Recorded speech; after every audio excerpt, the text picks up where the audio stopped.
Okay, so we know that this works better. The research has been done.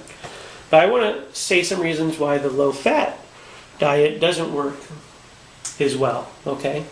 One of the things is mostly you're counting calories, right? You get your BMI done, and they tell you, hey, you burn 1,000 calories a day, and so now you need to cut back to, but if you're eating 1,000, let's say it's 800, which is starvation levels, but let's say usually you cut it down about 500 calories. So maybe for my example would be better if I said, all right, you have 1,500 calories a day is what your body burns according to your BMI, and we're going to make you 1,000 calories a day, which is still these are starvation diets, okay? So what happens then, one thing is that BMI on average can be off by about 500 calories. That's huge. So let's say they calculate your BMI, it's 1,500 calories, and then you get put on a 1,000 calorie diet, and guess what?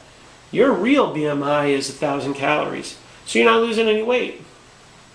And so these things happen. The other thing is, when you look at different, let's say you're trying to keep track of your calories, right? And so you do this workout routine, and you measured that you could eat more calories because you worked out for an hour and burned a couple hundred calories, right? Well, even the workout routines are inaccurate, somewhat inaccurate. And they've done studies and they can't find good accuracy in getting caloric counts on these things. So it's just guesstimates. So now you gotta it doesn't mean that this stuff is not useful at all to know that information. It just means you gotta take a grain of salt with it.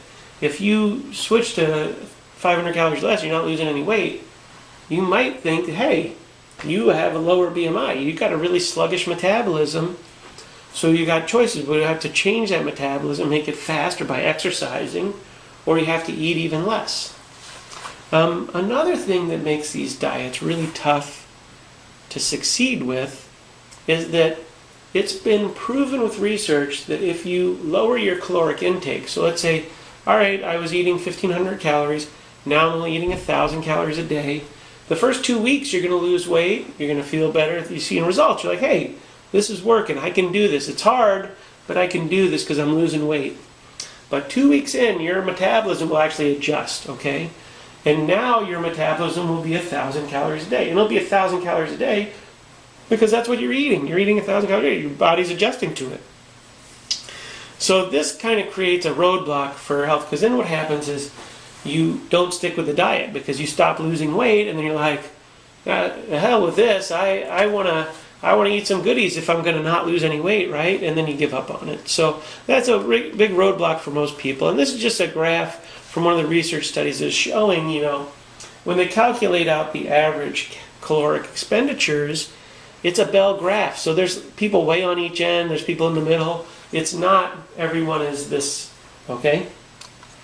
And a perfect example of this is Michael Phelps, the Olympic athlete, swimmer, gold medalist, multiple gold medalists.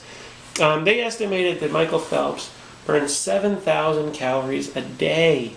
The average male is about 2,000. If you put Michael Phelps on 2,000 calories a day, the guy's going to starve to death, and that's what the average male is eating. So our caloric expenditures are different, and we have to be aware of it.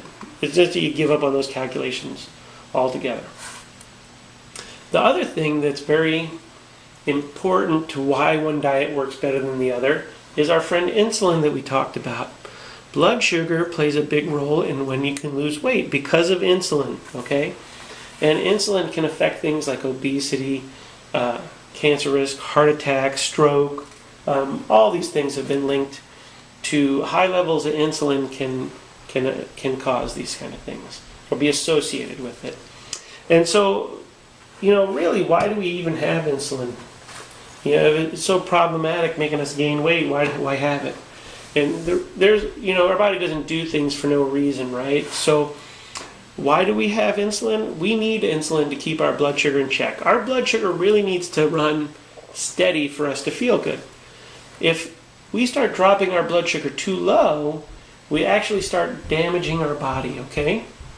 Hypoglycemia, has anybody heard of hypoglycemia? That's too low. When our blood sugars go too high, they're damaging to our body as well. And if they stay high, that's diabetes, right? But every time we eat high levels of sugar, we're getting a little bit of damage to our body when our blood sugar rises up in levels. And so we want to kind of keep it in that middle range as much as possible if we want to stay healthy and avoid damage to our arteries and keep our cholesterol good.